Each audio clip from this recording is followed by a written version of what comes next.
inatosha, nimehuzunika sana, inatosha, wamekukimbia sana, inatosha. Sasa ni saa ya watu kukimbilia.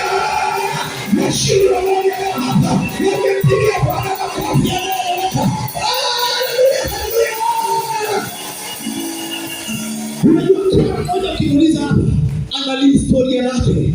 Kuna mahali pa aibu Mungu alitutoa, leo ametuweka mahali pa heshima.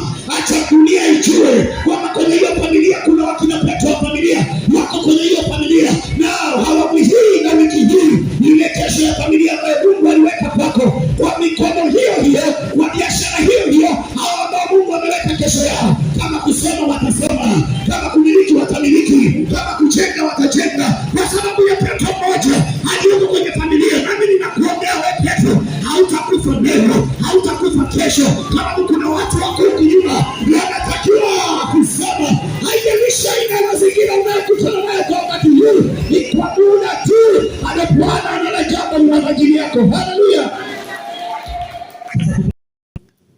Tuambie mwinjilisti hii tuwekee pembeni hapa, na tuna watumishi wengi, tupate nafasi ya kuomba. Simama tu.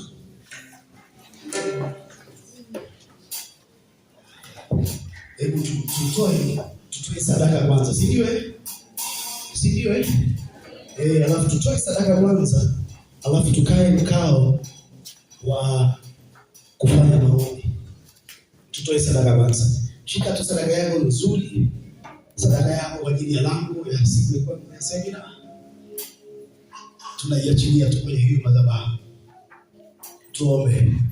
Mungu mwaminifu, wewe ni Mungu usiyeshindwa.